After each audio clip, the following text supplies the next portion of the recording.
Assalamualaikum warahmatullahi ta'ala wabarakatuh.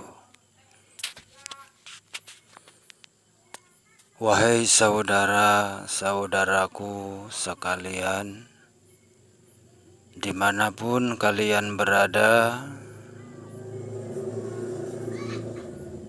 dari masyrik sampai maghrib, mudah-mudahan kita semua mendapat perlindungan dari Allah Subhanahu wa Ta'ala, dan mudah-mudahan kita semuanya dijauhkan dari seluruh penyakit yang dohir serta yang batin, penyakit yang kasar serta penyakit yang halus.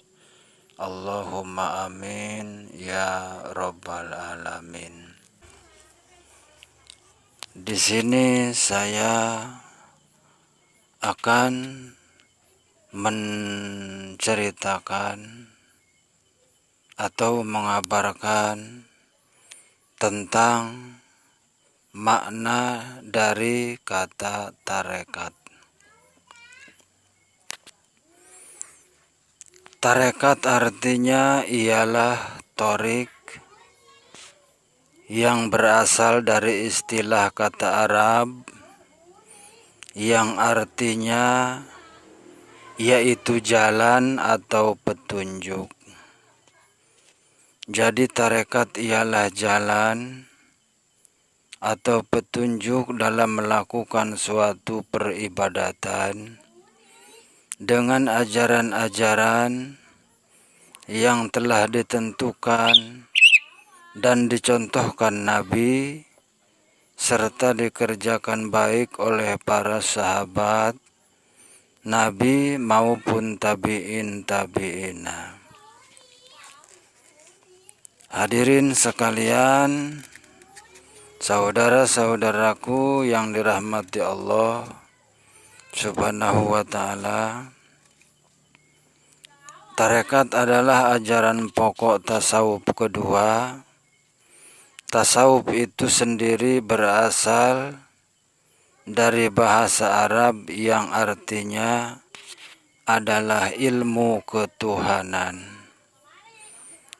Tasawuf mempunyai ajaran-ajaran pokok, di antaranya adalah yang pertama yaitu syariat, yang kedua adalah tarekat, yang ketiga adalah hakikat, yang keempat adalah ma'rifat. Tarekat ini banyak ragamnya dan berbeda-beda aliran yang menamakan kaumnya atau golongannya. Dari sekian aliran tarekat itu ada yang sesat, namun ada juga yang masih berpijak pada landasan Al-Quran dan Sunnah Rasulullah Muhammad Sallallahu Alaihi Wasallam. Tarekat Syekh Abdul Jabbar berpijak pada landasan Al-Quran dan Sunnah Rasul, yang merupakan suatu jalan bagi hamba Allah untuk melakukan amal ibadah. Dengan uraian ini diharapkan kita mampu memahaminya sebagai penggayaan dalam ilmu pengetahuan. Dan ingatlah bahwa sesungguhnya manusia tidak mampu menghindarkan diri dari kelemahannya.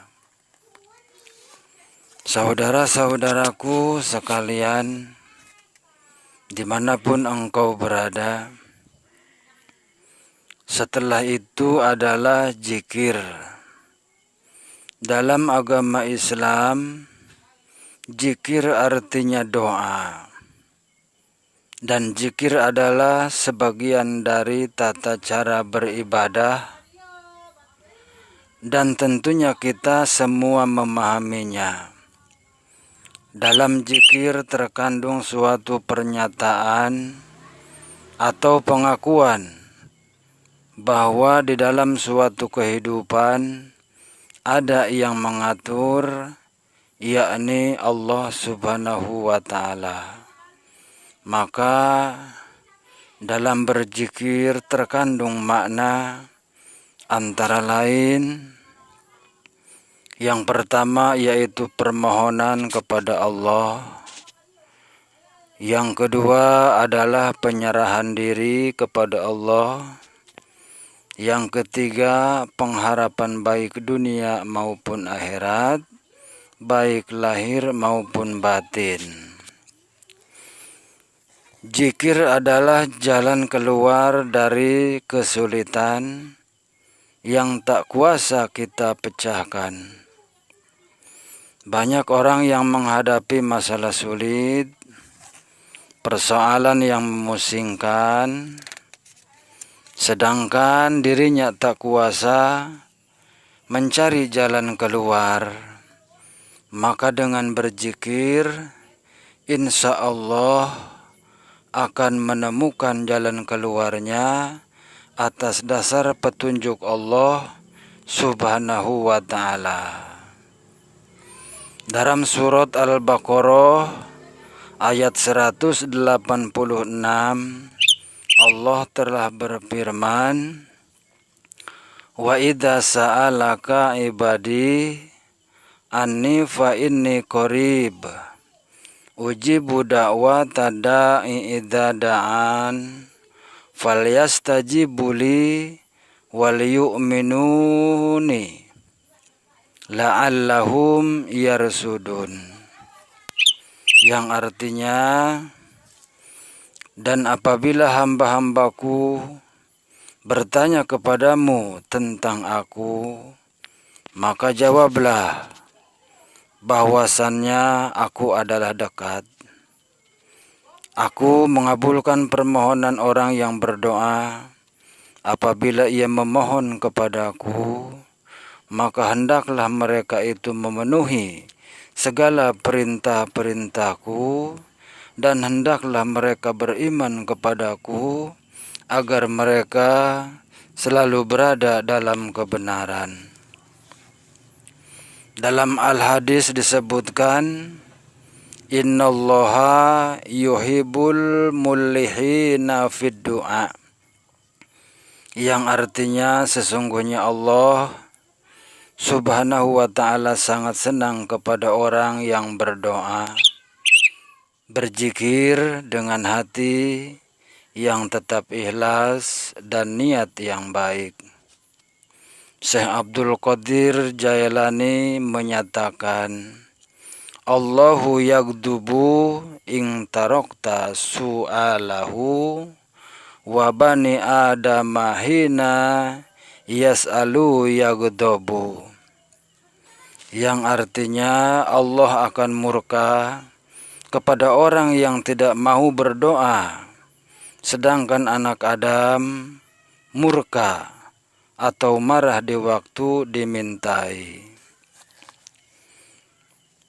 Wahai saudara-saudaraku sekalian, dimanapun kalian berada, jelaslah sebenarnya bahwa zikir merupakan suatu kebutuhan kedua setelah ibadah wajib.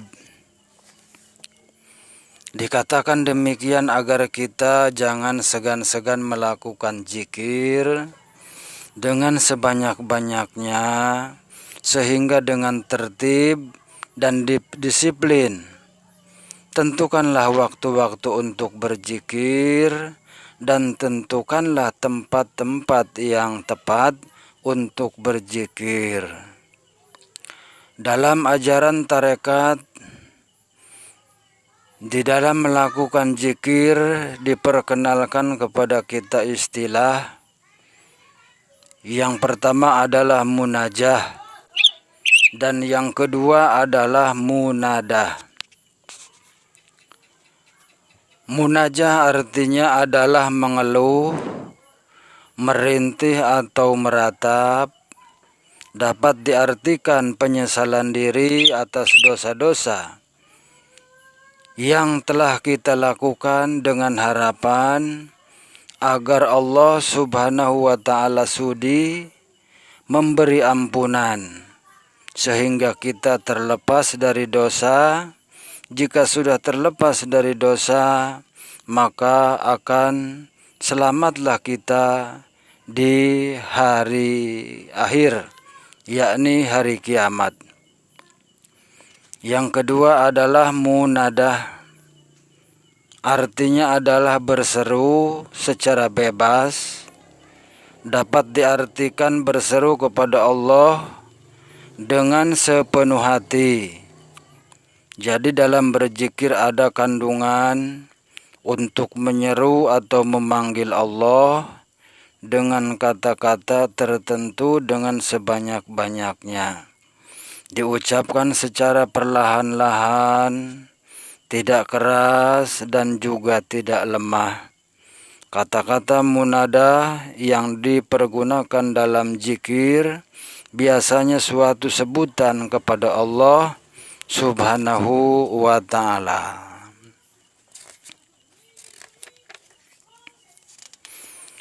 Misalnya yaitu Allahumma. Yang kedua, ya Rabbana. Yang ketiga, ya Allah. Yang keempat, ya Rabbi. Yang kesemuanya itu diartikan adalah memanggil ya Allah.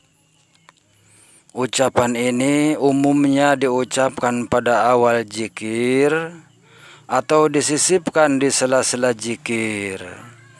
Demikianlah kita sama-sama memahami bahwa zikir merupakan ibadah yang tidak berbeda artinya dengan ibadah sholat, yang artinya kita melakukan dengan penuh khusyuk, konsentrasi, tenang dan sopan. Zikir sebaiknya dilakukan sambil menghadap ke kiblat, ke arah Baitullah berada. Karena zikir ini sifatnya adalah mengingat Allah dan memuji Allah dan sebagainya. Maka zikir memiliki kekuatan besar guna menolak kejahatan, baik dalam hati sanubari maupun dalam perilaku sehari-hari. Demikianlah menjadi jelas sudah bahwa zikirullah tarekat Syekh Abdul Jabbar ialah suatu susunan doa yang dijalankan menurut petunjuk Syekh Abdul Jabbar yang berpijak kepada landasan Al-Quran dan Sunnah Rasul sebagai amal ibadah. Wahai saudara-saudaraku sekalian semuanya, dimanapun engkau berada, mungkin hanya itu dulu yang bisa saya sampaikan. Kurang dan lebihnya mohon dimaafkan. Usikum wa nafsi bitaqwallah. Wassalamualaikum warahmatullahi wabarakatuh.